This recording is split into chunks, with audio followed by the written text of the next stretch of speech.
आपकी मुलाकात करवाने जा रहे हैं देश की दिग्गज कंपनियों में से एक और एफएमसीजी सेक्टर की पूर्ण रूप से स्वदेशी कंपनी पतंजलि फूड से 1986 में कंपनी की हुई थी शुरुआत। और एडिबल ऑयल, फूड, एफएमसीजी और विंड पावर जनरेशन के सेगमेंट्स में कंपनी अलग अलग तरीके से काम करती है। और जो कंपनी के ब्रांड्स है वो तो जानी पहचानी और आप नाम से जानते पहचानते हैं, पतंजलि तो है ही। इसके अलावा रुचि गोल्ड, न्यूट्रेला जैसे बड़े ब्रांड्स कंपनी के पास में है। हाल ही में नतीजे आए थे कंपनी के शनिवार को, उसके बाद हम मैनेजमेंट से बातचीत करना चाहते थे। पहले मैं आपके सामने रिजल्ट रख दूँ। 17% आय बढ़कर आई है कंपनी की, 11,156 करोड़ पर पहुंचा है ये आंकड़ा। कामकाजी मुनाफा यानी कि बिटा 445 करोड़ पर रहा है। मार्जिन आए हैं 4% के आसपास और मुनाफे में दिखिए 46% की बढ़त 524 करोड़ पर आता हुआ दिखा है। एडजस्टेड मुनाफा 355 करोड़ पर एकदम फ्लैट रहा है। और कंपनी ने अब तक का हाईएस्ट एवर रेवेन्यू, किसी एक तिमाही का और किसी एक फाइनेंशियल ईयर का सबसे ज़्यादा रेवेन्यू कंपनी ने दर्ज किया है, जो रिकॉर्ड बनाया है इस तिमाही में। आइए हमारे साथ कार्यक्रम में शामिल हो रहे हैं कंपनी के फाउंडर प्रमोटर स्वामी रामदेव साहब, और आइए उनसे करते हैं मुलाकात। स्वामी जी प्रणाम, स्वागत है आपका जी बिजनेस को बहुत समय बहुत देने के लिए। बहुत बहुत धन्यवाद। आपकी तिमाही के नतीजे बड़े इंटरेस्टिंग नज़र आ रहे हैं इस बार, जहाँ आय में अच्छी बढ़त दिखी है और मुनाफा एकदम फ्लैट रहा है, मार्जिन थोड़े से कम। पूरी तिमाही में किस तरह की परफॉर्मेंस रही है कंपनी की, जरा समझाएं। देखो, एक तो यूक्रेन के रसिया के युद्ध के बाद जहाँ से हमने कंपनी का एफपीओ किया था, उसके बाद फिर ये ईरान और अमेरिका इजराइल का युद्ध और उस सब के बीच में हमने कभी भी विपरीत परिस्थितियों में, जब आपके सामने चैलेंजेस होते हैं, क्राइसिस होते हैं, तब आप किस तरह से काम करते हैं, वो आपकी कसौटी होती है। तो हमने, चाहे वो कोरोना के समय क्राइसिस आया और चाहे वो यूक्रेन युद्ध के समय एफपीओ लॉन्च करने की बात थी, और अब ईरान और अमेरिका का एक अलग प्रकार का इजराइल का भीषण एक युद्ध, और उन सब परिस्थितियों में हमने बेस्ट परफॉर्मेंस किया। और आपने काफ़ी कुछ बताया कंपनी के बारे में। एक चीज़ उसमें बहुत बड़ी है, एडिबल ऑयल में हम करीब 1.25 लाख हेक्टेयर तक पहुंच चुके हैं, और 5 लाख हेक्टेयर का करीब 20 लाख एकड़ जमीन के ऊपर एडिबल ऑयल का हमारा पूरा पाम प्लांटेशन का कार्यक्रम चल रहा है। माने आने वाले लगभग 5 वर्षों में पतंजलि को कम से कम इंडोनेशिया, मलेशिया से एडिबल ऑयल नहीं खरीदना पड़ेगा। एक आत्मनिर्भर कंपनी होगी खाद्य तेलों के संदर्भ में। और अभी हमारे ये भी प्लान है कि हम, चाहे वो हमारे अर्बन है या रूरल है, उसमें करीब 25% हमारा उसके अंदर आगे बढ़ाने का इस कंपनी का विचार है कि हम कम से कम 25% की ग्रोथ के साथ हम आगे बढ़ें, जबकि एफएमसीजी की ग्रोथ 3 से 5 के बीच में अटकी हुई है। तो बिस्किट में तो हमने 50% और कुछ वर्षों में 100% की भी ग्रोथ की थी, लेकिन अभी टोटलिटी में करीब 25% की ग्रोथ का हमारा टारगेट है। और इसको हम लेकर के आगे बढ़ रहे हैं। तो सभी तरह से, चाहे वो हमारा एडिबल ऑयल है, चाहे घी है, चाहे हमारे सुबह उठने से लेकर के माने Dant Kanti, Kesh Kanti, hair care, dental care, skin care, home care, phenyl की जगह गोनाइल के विकल्प से लेकर के, और अलग अलग प्रकार के जो टॉयलेट क्लीनर हैं उसमें ग्रीन फ्लश से लेकर के, हर चीज़ का हमारा 3 मूल सिद्धांत है कि जो भी दिया जाए अफोर्डेबल प्राइस पर दिया जाए, उसमें मैक्सिमम नेचुरल प्रोडक्ट्स दिए जाएं। अब जैसे कुछ हाइजीन वाले प्रोडक्ट्स हैं, उसमें क्लीनिंग एजेंट कुछ सम्मिलित होते हैं जरूर। और तीसरा, जो कुछ उससे इस पूरे पुरुषार्थ से जो कुछ अर्थ हमारे पास में आए अपने हिस्से में, चाहे वो डिविडेंड के रूप में आए, चाहे वो प्रॉफिट के रूप में आए, कंपनी के विस्तार के लिए, एक्सटेंशन के लिए जितना जरूरत है उतना रख करके 100% शेष जो भी अर्थ है वो सब हम परमार्थ के लिए लगाते हैं। तो तिमाही तो अच्छी है ही। तिमाही के आगे आने वाले 3 सालों में जो हमारा टारगेट है, 3 टू मैक्सिमम 5 ईयर्स में इस कंपनी को, मेरे भाई, 1 लाख करोड़ की कंपनी बनाने का लक्ष्य है, जो मैं कहता रहा हूं, और अब उस तरफ हम आगे बढ़ रहे हैं। बिल्कुल। और ऑलरेडी इस वक्त मार्केट कैप करीबन करीबन 49,000 50,000 करोड़ का है।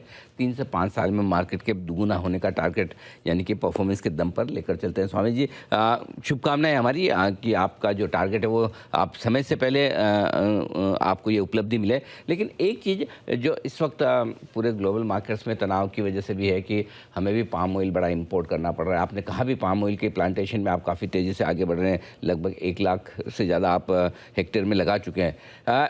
एक इसका कंपनी के बिजनेस में पाम ऑयल इंपोर्ट करने का कितना असर पड़ रहा है? दूसरा, कितना जल्दी आप 5 लाख एकड़ में आपकी जो प्लांटेशन करना है वो हासिल कर पाएंगे और उसका कितना फ़ायदा कंपनी को मिलेगा, कितना फ़ायदा देश को मिलेगा, ये ज़रा समझाएं। अनिल जी, इसमें 3 बातें कहना चाहूँगा। एक तो ये कि ये हमारा लक्ष्य हम 100% 5 साल में हासिल कर लेंगे। इसमें बड़ा लक्ष्य तो 3 ही साल में हासिल हो जाएगा, क्योंकि जो इसके लिए इंफ्रास्ट्रक्चर चाहिए, जो नर्सरी चाहिए, जिसमें 3 पार्टी एग्रीमेंट होता है, गवर्नमेंट, किसान और कंपनी। तो वो 3 पार्टी एग्रीमेंट में जो पतंजलि की साख है, वो आज देश में सबसे बड़ी, और हम पाम प्लांटेशन में वैसे भी सबसे बड़े हैं आज। और लोगों में कॉन्फिडेंस है कि जो पतंजलि कर रहा है, और उसमें देश के प्रधानमंत्री जी ने भी जो किसानों को उसमें सब्सिडी दी है कि 30 से 4 साल का जो उसका ड्राई टाइम होता है, जिसमें पूरी फ्रूटिंग नहीं होती, तो उस समय अच्छी सब्सिडी मिल रही है। दूसरा, इसमें एक बात और कहना चाहूँगा कि इसमें देश की जो फॉरेन जो हमारी करेंसी है, वो हमारी देश की करेंसी मजबूत होगी। अपना देश का पैसा हम जब इंपोर्ट करते हैं तो बाहर जाता है, तो वो देश की करेंसी बाहर नहीं जाएगी। और तीसरी बात ये है कि सिर्फ जहाँ तक पतंजलि का प्रश्न है, तो करीब हम 2000 करोड़ प्लस 2 से 2,500 करोड़ रुपए केवल हम पाम प्लांटेशन से इस कंपनी के अंदर एबिटा लेकर के आ जाएंगे। क्योंकि ये जो काम है, बाकी जो ऑयल वाला काम है, वो 3 से 4, कभी 5, मैक्सिमम 3 से 5% के बीच में चलता है। लेकिन ये जो पाम प्लांटेशन वाला है, ये 18 से 20% के एबिटा का काम है। ये बहुत, और ये केवल पतंजलि नहीं, पूरे देश और दुनिया में जहां पर भी होता है, तो ये कॉमोडिटी का काम नहीं, विशुद्ध रूप से एक तरह से एफएमसीजी वाले जो है प्रॉफिट के एरिया में आ जाते हैं हम इसमें। तो ये 3 दृष्टियों से अच्छा है। किसानों के लिए तो अच्छा ही है, देश के लिए तो अच्छा है, और कंपनी के लिए तो अच्छा ही। एक चीज और इसमें खास बात है कि जितना हम ऑयल, सरसों बो करके, तिल बो करके, जो भी अलग अलग प्रकार के, चाहे वो हम सनफ्लावर बोते हैं या कोकोनट बोते हैं, सब इसमें हम 3 से 4 गुना ज्यादा ऑयल प्रोडक्शन ले पाते हैं प्रति एकड़ या प्रति हेक्टेयर के हिसाब से। तो ये अपने आप, और इसमें कोई हम जंगल नहीं काटते, बंजर जमीन को उपयोग में लाते हैं। तो ये बहुत भ्रांतियां थी, उसको सबको अब दूर कर दिया गया है। और मुझे पता लगा, आप एक बात के लिए मैं आपको भी बधाई देना चाहूंगा। आपका भी जीवन जो है उसके मैंने आपकी उम्र तो पूछी नहीं, लेकिन मुझे पता लगा आपका बर्थडे भी उसके लिए आपको बधाई और शुभकामनाएं इस रूप में कि आपने अपने जन्म को सार्थक किया है, करोड़ों लोगों के जीवन में समृद्धि देकर के, खुशियां देकर के, उनको राइट गाइडेंस देकर के। माने आपके ऊपर भी एक बहुत बड़ी चुनौती होती है कि आप जो भी कुछ बोलते हैं, उसकी क्रेडिबिलिटी इस बात पर टिकती है कि आप जो कह रहे हैं उसका अल्टीमेटली परिणाम क्या निकलता है, अल्टीमेट आउटकम क्या निकलता है। तो आज आज तक आपने जो कुछ लोगों को कहा, जो लोगों को सलाह दी, जिस तरह से मार्केट को समझा, और प्रिडिक्शन करना एक बहुत बड़ा जोखिम भरा काम होता है। तो ईश्वर के अनुग्रह से आपने लोगों के जीवन में समृद्धि दी है, खुशियां दी हैं, और राइट गाइडेंस दिया है। तो आपने अपने जीवन को बहुत बड़े रूप में सार्थक किया है। आपके ऊपर हमें बहुत गर्व है। और जीवन में जो कुछ आपने अचीव किया, उसमें उसके में आपको कोई दंभ नहीं, उसका कोई अहंकार नहीं है, बल्कि और विनम्रता है कि आप इतने विनम्र भाव से इस पूरे प्रक्रिया को जीते हैं। उसके लिए मेरा हृदय से आपको बहुत बहुत प्रणाम। और आप ऐसे ही, और आप लोग मुझसे कहते हैं कि मैं पिछले 30 साल से वैसा का वैसा ही दिख रहा हूं। मैं तो आपको भी देख रहा हूं 25 साल से। बांद्रा कुर्ला कॉम्प्लेक्स से जब देखा था, उससे ज्यादा ही जवान दिख रहे हो अनिल भाई। स्वामी जी, आपके योग का ही ये प्रताप है कि मतलब कम से कम हाँ ठीक ठाक से दिख जाता हूँ। लेकिन एक चीज़ आपसे कहना चाहता हूँ, जो आप देश और दुनिया में लोगों की हेल्थ बेहतर करने का काम कर रहे हैं, अगर मैं अपने जीवन में उसका 1% भी लोगों की वेल्थ बेहतर करने का काम कर लूँ तो मैं अपने आप को धन्य समझूंगा कि मेरा जीवन लेना सफल हुआ है। लेकिन तो आप जो कर रहे हैं वो तो अरे अनुकरणीय मैं है तो बहुत लोगों और से उसकी मिलता हूँ, कोई आपको देवता मानते हैं। मेरे मेरे को आपको आश्चर्य होगा, जितने लोगों ने मेरे को ये नहीं कहा कि मुझे योगी जी से, अमित शाह जी से या प्रधानमंत्री जी से हमको मिलवा दो या उनसे फोटो खिंचवा दो, मेरे को उनसे ज्यादा आपके लिए, मैं मतलब थोड़ा सा ये अतिशयोक्ति लगेगा कुछ लोगों को, उससे ज्यादा लोगों ने तो आपके लिए बोला होगा कि आप एक बार हमको अनिल भाई से मिलवा दो, उनके साथ हमारा फोटो खिंचा दो, उनसे हमारा इंटरेक्शन करा दो। तो मतलब ये लोगों में श्रद्धा का अतिरेक होता है ना, तभी ये बात बनती है। और ये कमाई एक दिन में नहीं होती है, ये यही आपकी पूंजी है और यही आपका व्यक्तित्व बनाती है।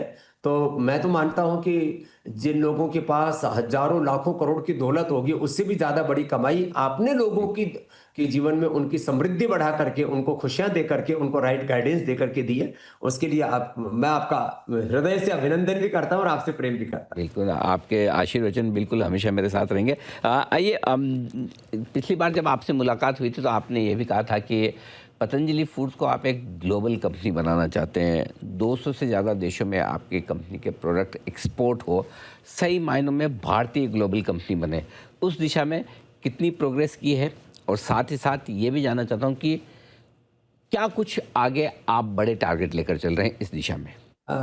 करीब 70 देशों में अनिल भाई हम पहुंच गए हैं। टारगेट 150 देशों का है हमारा। ऐसे भी पूरी दुनिया के करीब 200 देशों के 200 करोड़ लोग हमको प्रेम करते हैं। अभी भारत में 100 करोड़ से ज्यादा लोगों तक हम पहुंच गए, ये भी भगवत कृपा से हो पाया, नहीं तो 100 करोड़ से ज्यादा लोगों का विश्वास अर्जित करना सबसे बड़ा क्राइसिस है। ट्रस्ट, विश्वसनीयता, ऑथेंटिसिटी, प्रामाणिकता। तो आज 100 करोड़ से ज्यादा भारत में, अब पूरी दुनिया में जो लोग बिखरे हुए हैं, बहुत बड़ा है ना ये ग्लोब। तो अब इस उन सबको रीच करना, यद्यपि ये एक बड़ा टारगेट है, लेकिन हम इसको भी अचीव करेंगे। तो काफी कुछ हमने कर लिया है। और जो बड़ी बड़ी जो ऐसे चैन्स है, जो डिजिटली और फिजिकली रिटेल चेन्स है, कुछ ऑनलाइन चेन्स है, उन सबके साथ में भी एक बहुत बड़ा कोलेब्रेशन हमारा चल रहा है।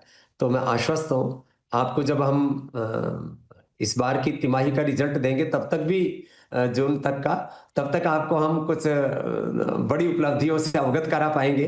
और साल भर का हमारा जो लक्ष्य है वो काफी बड़ा है। मैं आश्वस्त हूँ कि हम इस दिशा में काफी आगे होंगे।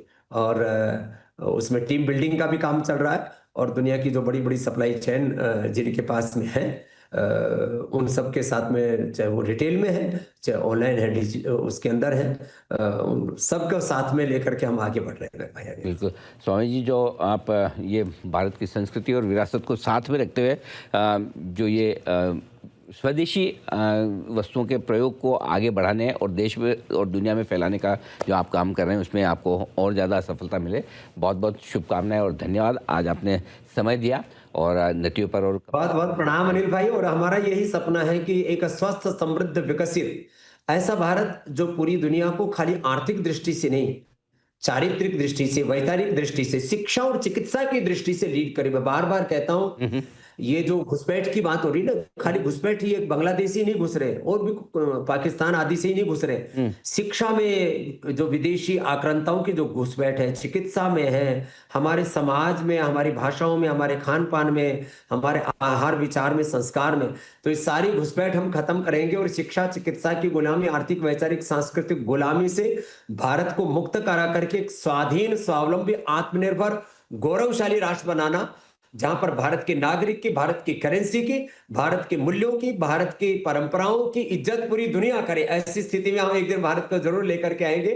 आपके सहयोग के लिए, आपके सद्भाव के लिए मेरा हृदय से आपको पुनः अनिल भाई बहुत बहुत वंदन, अभिनंदन। और जी से मेरा नाता करीब पिछले 25 वर्षों से है। जी तो मैं पूरे जी परिवार को भी इसके लिए बधाई, अभिनंदन देता हूं। जी बिजनेस से लेकर के पूरी जी मीडिया को मेरा बहुत बहुत अभिनंदन। धन्यवाद स्वामी जी, और इस भागीरथी प्रयास के लिए आपको ईश्वर और ज़्यादा ताकत दे और ज़्यादा शक्ति दे। आप आगे से आगे बढ़ें, इसकी शुभकामनाएं। बहुत बहुत धन्यवाद आज हमें समय देने के लिए, बातचीत करने के लिए। शुक्रिया, आभार।